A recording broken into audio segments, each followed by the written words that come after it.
Hi, on the Woodpecker today, I continue working on my workbench, but mostly making the top straight.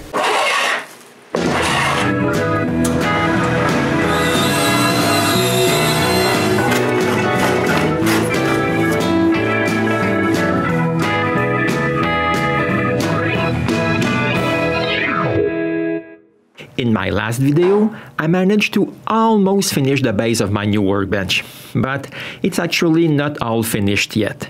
I need to install these casters. Those are the same casters I've used on my scaffold when I build my shop. To help me guide the casters' holes, I drill a hole in the middle of this scrap piece. Next, I screw a piece of plywood on one side. Now with my new guide, I drill my first hole.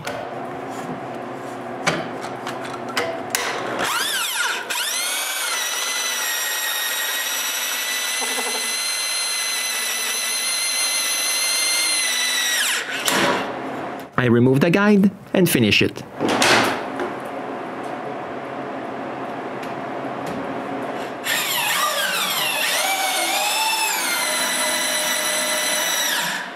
When done, I need to do the same thing twice again. But if I drill the last hole in the middle of the leg, the caster won't be able to swivel. So I drill this one off-centered.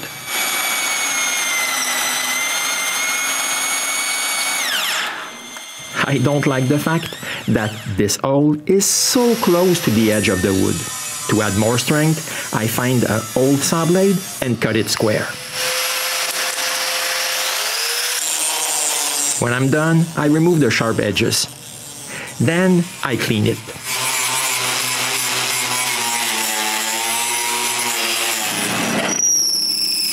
And now my troubles start. I need to drill several holes, so I'll be able to screw the plate to the leg. But a saw blade is made from hardened steel, so I can't drill it. I decided to do something new. Since this is the middle of January, I add some wood into the fire stove and lay the plate on top. Then I go back into the shop to make some wooden washers to prevent the top of the casters from touching the actual leg. I begin by roughly cutting some wooden circles.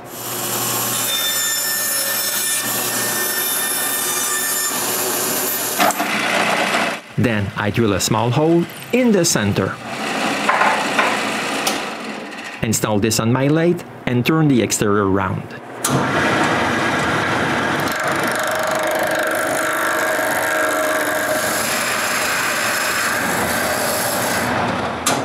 When the 4 of them are done, I install the lathe's chuck and drill a hole in their center. I don't drill right through. I switch side when I'm half done.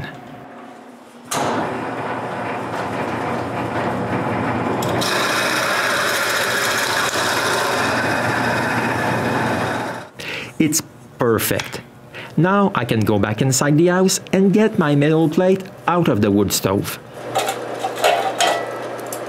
I leave it alone to cool down for a while and try to drill the holes. That had no effect on the metal. I still can drill it. I switched to a concrete bit. I managed to drill one hole. But I also destroyed the bit. I check a new bit and drill the rest of the holes, but not without swearing a lot. Then I clean the oil and grind the metal around the holes. Next, I sand the plate real nice.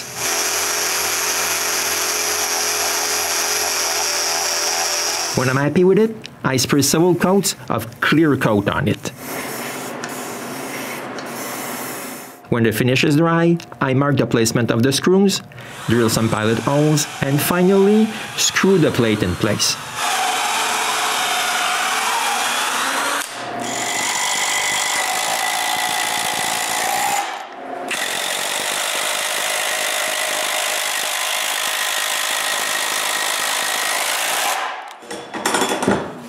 But the caster still doesn't swivel.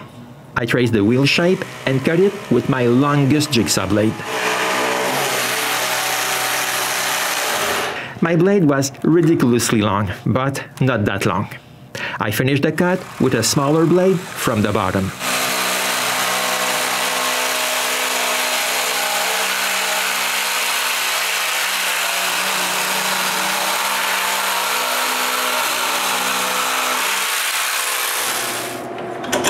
Okay, this doesn't work.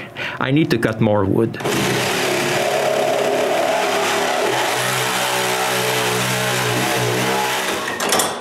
Almost there. I finished the job with a die grinder and a rasp.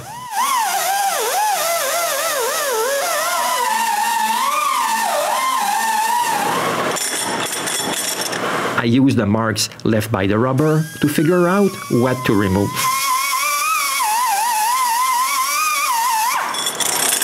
Eventually I'm done, but I still need to cut the metal plate from the crisscross mechanism.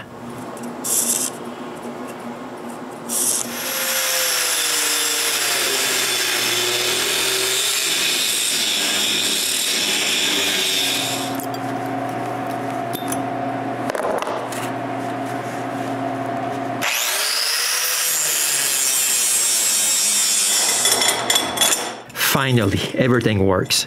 I can put all the casters in place.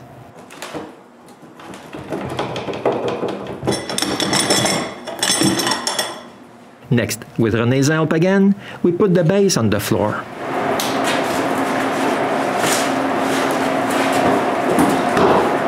This is great, but pretty soon I notice that I need to do something about the casters, so I put in a screw to jam them in place.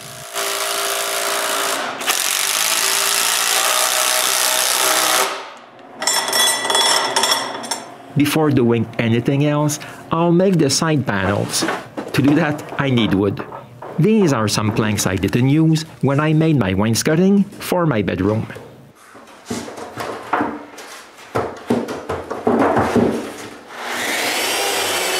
This wood is filthy, but I don't want to waste part of it in the planer, so I'll just sand it. Next, I cut several small strips, so I'll be able to make some tongues and grooves. Speaking of tongues and grooves, those are the bits I'll be using. I begin by cutting all the tongues.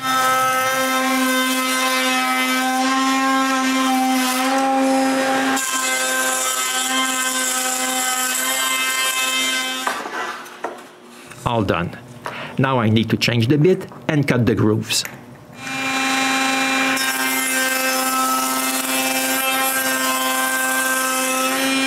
Okay, now I have everything I need.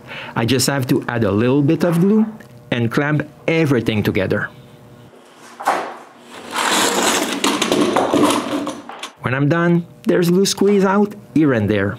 So I leave it alone for about 20 minutes and then I remove it with a sharp chisel.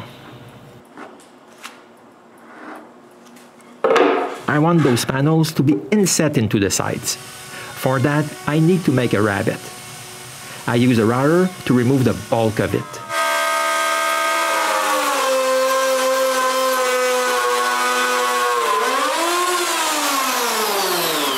But I still need to finish the job with hand tools.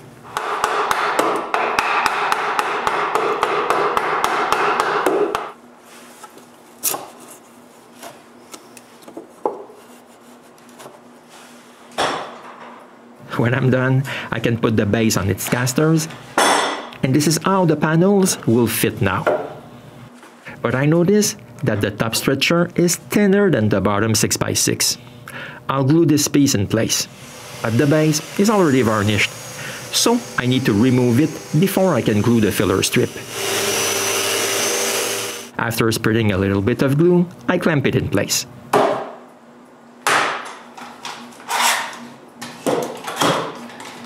When the glue is dry, I varnish this part of the base. Now that the glue of my big panel is dry, I stain it with a coat of walnut Danish oil. I use a rag and wipe the Danish oil everywhere. I want this to be darker, So 24 hours later, the Danish oil is dry enough so I can wipe a second coat. The next day, I cut the big panel into smaller ones so they can fit inside the base.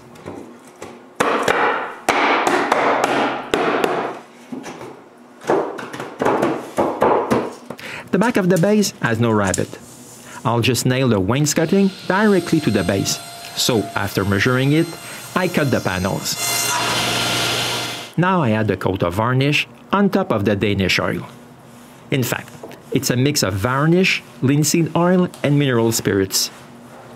When I'm done, I leave it to dry inside the shed, far away from the dust, so I can, once again, bug Renée to help me carry the top onto my workbench.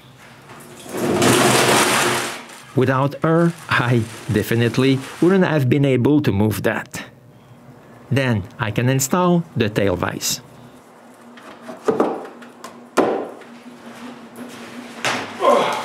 And together we turn it upside down. The bottom is full of dry glue. I don't understand. Because of this, I'm forced to sand it.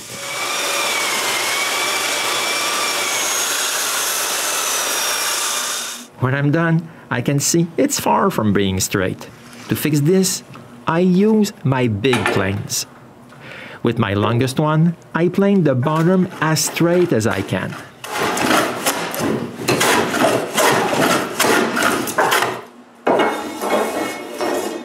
I check my progress with a straight edge.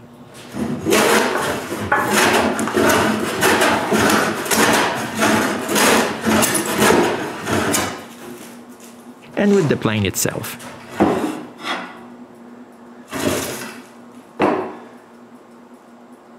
After a little while, I wanted to check if it's twisted. With 2 sticks, I checked that. And here we can clearly see that it is. I can see the left side of the straight edge, but not the right one. I then work only on the eye spots.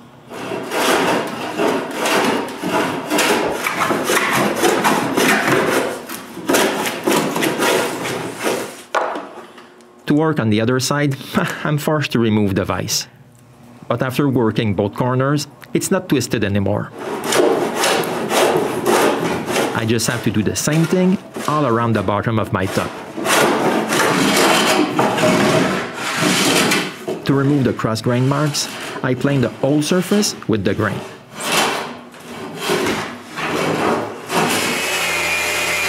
Then I give it a nice sanding.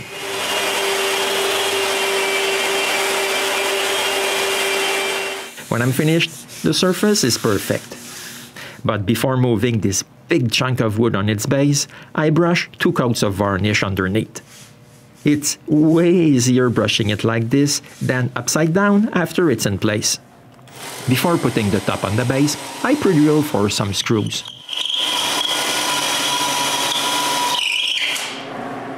Next, with Renée's help again, we put the top on its base and I reinstall the hand vise.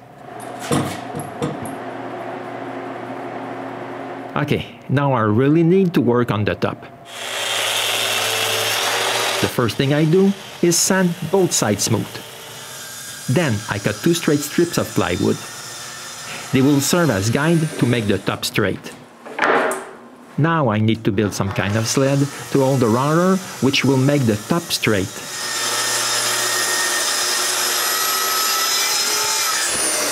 The bottom is a thinner piece of plywood.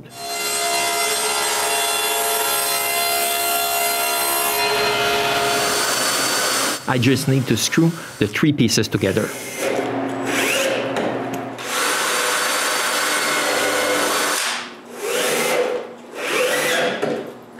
At the ends, I screw plywood blocks.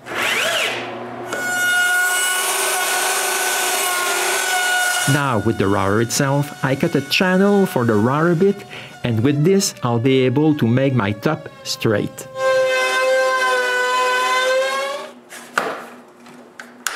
But before doing this, I need to clamp the long straight plywood strips to the workbench top. I temporarily hold them in place with small clamps. Then I can use some better and longer ones. I don't want my clamps to fall down on the floor if I untighten them, so I clamp them to the top. Now I can set up one side so the straight edges are higher than the top. I make a cross by tightening a rope from corner to corner. After using my mallet, I adjust the height of the high corner until both ropes touch in the center. After checking that everything is fine, I'm ready to make the top straight. I use this bowl bit to clean up my workbench top. It's as simple as running the router everywhere on the top surface and moving the sled I made by riding it over the side straight edges.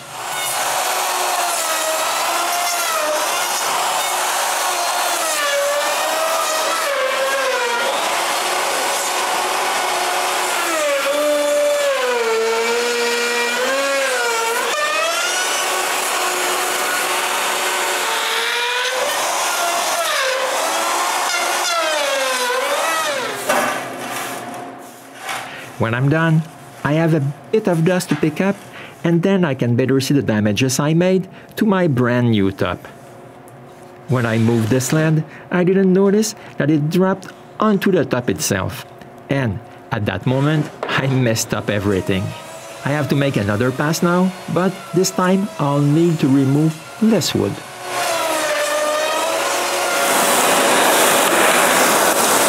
Finally, it's over. The top is straight. But I don't like the small lines that the router bit left. I sand everything smooth.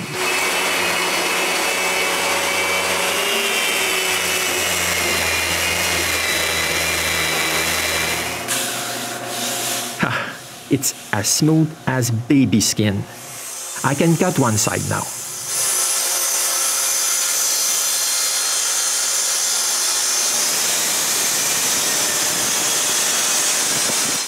My saw can cut all the way through, so I have to finish the job by hand.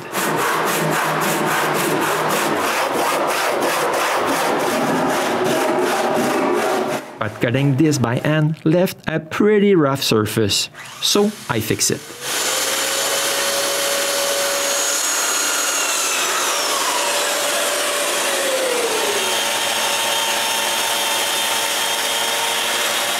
Now I'm ready for the other part of the vise.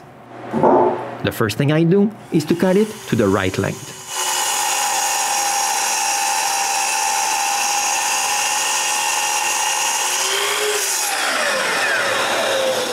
Then I mark the position of the screw and transfer those marks onto the other piece of wood. I finally use these marks to drill the vice's screw hole.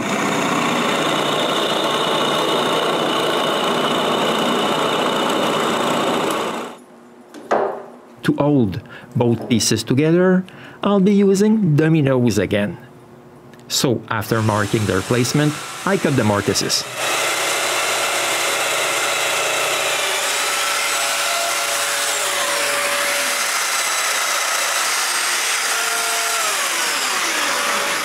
Now I can try this.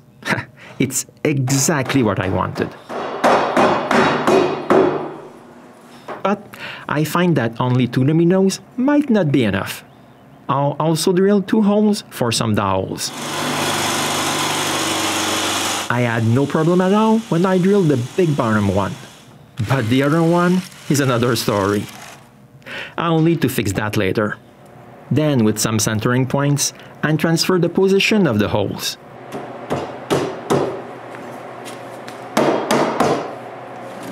Now I know exactly where to drill the holes.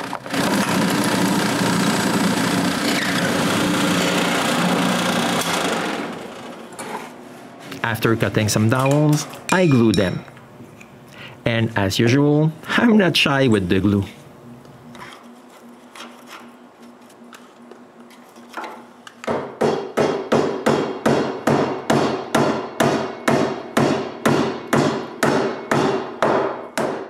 To clamp everything, I use the actual vise screw, but I add a small wood scrap into the vise so it won't bottom out.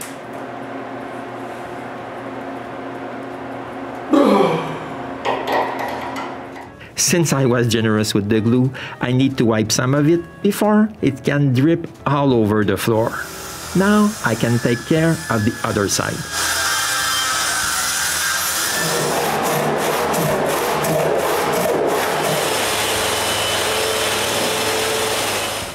Some pieces were hemlock with nice big nuts.